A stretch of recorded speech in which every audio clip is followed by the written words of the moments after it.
Bien, compañeros del aula virtual, vamos a la tercera y última parte de este estudio que estamos realizando sobre las etnias y la misión. Y estuvimos hablando específicamente sobre las barreras étnicas y empezamos con la primera de ellas, que es la barrera lingüística. Y vimos nosotros cómo el Señor, de forma especial, a través del poder del Espíritu Santo, las Escrituras nos muestra la manera como en el Pentecostés se alcanzaron al menos unos 16 grupos distintos con lenguajes diferentes el día que se derramó el Espíritu Santo con el don de la glosolalia. Por lo tanto, el Señor está interesado en que esta barrera pueda ser vencida y ha dado el Espíritu Santo como garantía para lograrla. Tomando en cuenta esto, quisiéramos también mostrarle el siguiente estudio estadístico hecho por las Sociedades Bíblicas Unidas y que data de julio del 2020, donde responden a dos preguntas muy importantes. La primera de ellas es: ¿cuántas personas tienen escritura en su idioma? Y en un universo de 7.2 mil millones de personas, arroja los siguientes datos. De esa cantidad abrumadora existen 5.7 mil millones de personas que pueden acceder a la palabra de Dios completa. También nos muestra que de esa masa de gente hay 801 millones de personas que han accedido a no la Biblia completa, sino el Nuevo Testamento. Y 460 millones alguna porción de las Escrituras. Todavía queda 250 millones de personas que jamás han visto, ni han tocado, ni tienen contacto con la palabra de Dios. Ahora bien, la segunda pregunta importante es la siguiente: ¿cuántos idiomas tienen escrituras? Y tomando en cuenta que existen oficialmente 7.359 idiomas oficiales en el mundo, la Biblia ha sido traducida de esos 7.000 a 700 idiomas. Y el Nuevo Testamento a 1.549. Y porciones parciales de las Escrituras 1.162. Quiere decir entonces que quedan todavía 3.948 idiomas que no se ha traducido la Biblia en esas lenguas maternas. Así que el trabajo es para alcanzar a todas estas etnias todavía es bastante desafiante.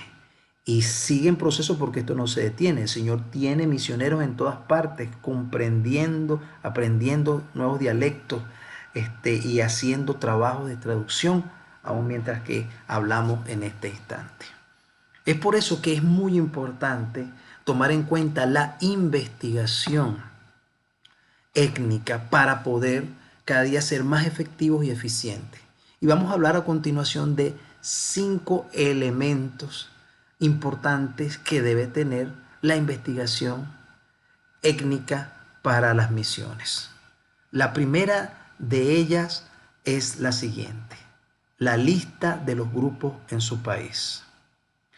Todo aquel que trabaja en misiones, tanto en su país como en cualquier parte, debe tener una lista de los grupos étnicos. Y aquí en Latinoamérica, bueno, hay que tomar en cuenta los grupos étnicos indígenas, tanto dentro como fuera del país, porque, por ejemplo, tenemos etnias de nuestro país que se comparten entre Colombia, Venezuela y Brasil.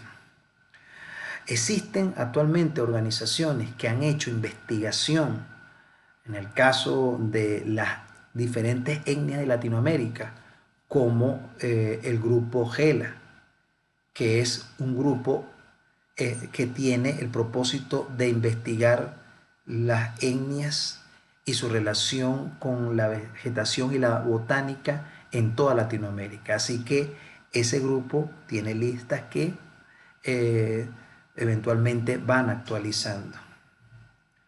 Por eso es que es necesario añadir a todos estos grupos misioneros las listas, los grupos, identificarlos, cuáles son sus factores lingüísticos. Y bueno, fíjense, en nuestro país hay una riqueza étnica muy importante y no sé si hay alguien que estuviese actualmente completamente dedicado dentro de la iglesia adventista al trabajo de los grupos étnicos, pero quisiera mostrarles, por ejemplo, esta lista que tiene más de 24, 25 grupos étnicos diferentes y cada uno de esos grupos étnicos tiene su dialecto o su lenguaje y están distribuidos por todo el país. Así que todavía hay grupos y fíjense ustedes que hace unos 2 años se consiguió en el Amazonas de nuestro país un grupo que jamás había sido datado ni investigado, que nunca había tenido contacto con la civilización y que por razones de la suerte se consiguió a este grupo específico que tiene toda una cultura totalmente distinta a los grupos étnicos que ya están identificados. Así que es necesario hacer ese trabajo investigativo. El segundo, el segundo elemento es tener alguna herramienta que ayude a poder medir el estado de la misión en los lugares donde están. Y existe una escala que queremos presentarles, que es la escala Morelia. La escala Morelia fue hecha producto de un esfuerzo misionero en Latinoamérica, específicamente en México, donde ellos, a través de esa escala que crearon, establecen en qué posición se encuentra un trabajo misionero. Y vamos a ver entonces algunos elementos rápidamente de esa escala. La escala Morelia nos dice lo siguiente, tiene 7 puntos. Primero, el que está en el punto 0 es los grupos de los cuales no se tiene ninguna información. El punto 1 es cuando no hay la etnia a la cual se va a abordar no tiene conocimiento alguno del Evangelio.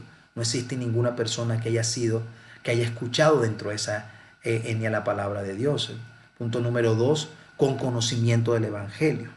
Ha habido testimonio cristiano, pero no ha resultado en convertido.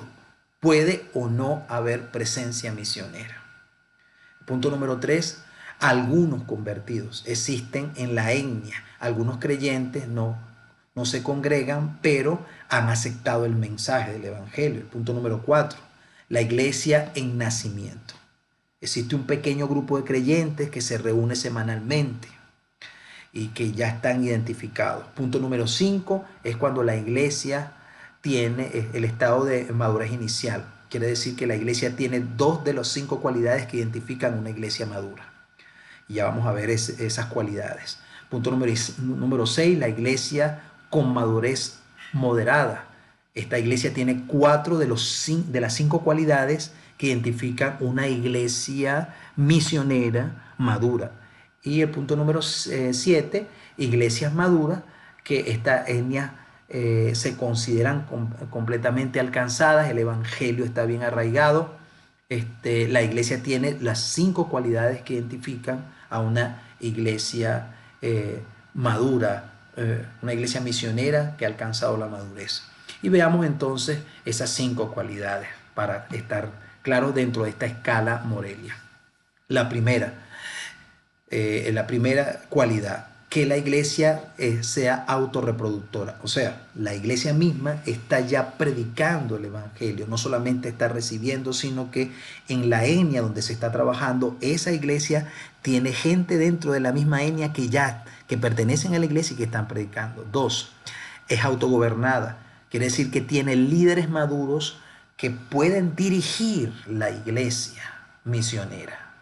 3, la iglesia autosostenida. La iglesia tiene la cualidad 3 cuando sus finanzas se han desarrollado y la iglesia entonces tiene una comprensión clara de los diezmos, las ofrendas, bueno, en este caso bajo la visión que tenemos adventista y por lo tanto puede hacer presupuesto, la iglesia puede salir adelante. Número 4, cuando la iglesia culturalmente está adaptada, ha comprendido, ha tomado todos los principios necesarios de la cultura para la predicación del evangelio, habla el idioma, sabe cuáles son las costumbres.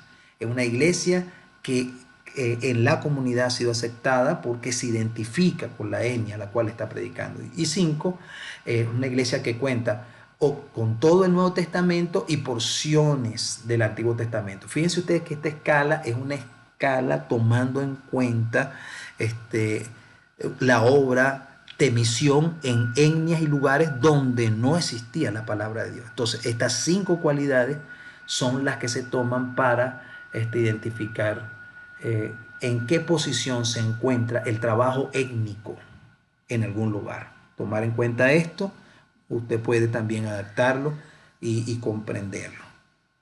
Bien, vamos entonces en los 5 elementos. Ya vimos tanto la lista de grupos de países, la escala Morelia. Vamos a la contextualización.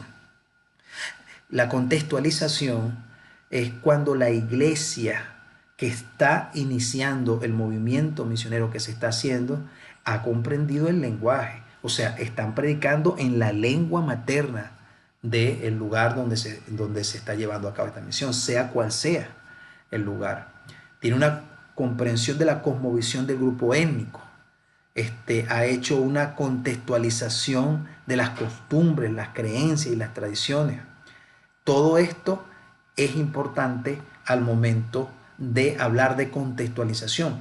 Y lo vemos nosotros como lo dice el apóstol Pablo en 1 Corintios capítulo 9, versículo 19 al 22. Y si usted lee todo el versículo, allí el apóstol Pablo, la idea central es, bueno, me he hecho a los judíos como judíos, me he hecho a aquellos que no tienen la ley como los que no tienen la ley, y me he hecho a los que tienen la ley como a ellos. O sea, me he conformado de acuerdo al grupo al cual estoy evangelizando. Esto es contextualización y lo vemos claramente. El apóstol Pablo era un experto en esta área. Por eso en el versículo 22 dice, me he hecho débil a los débiles para ganar a los débiles. A todos me he hecho de todo para que de todos modos salve a algunos. Esta debe ser la visión de contextualización que debe tenerse en la investigación misionera y en la aplicación del trabajo misionero.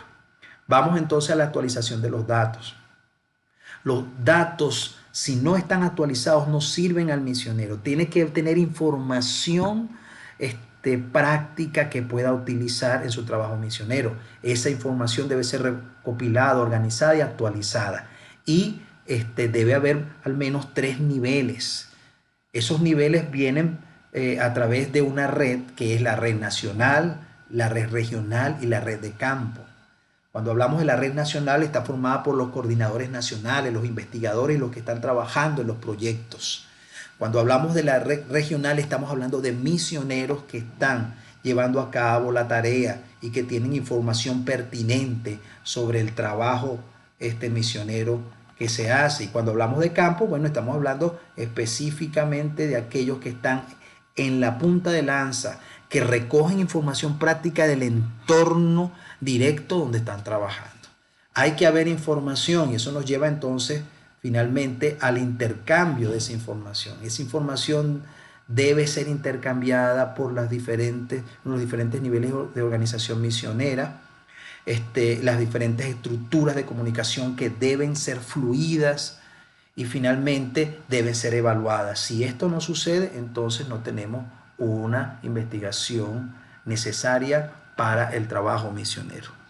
Bien, apreciados, esto es lo que tiene que ver finalmente con todo lo que habla sobre las etnias.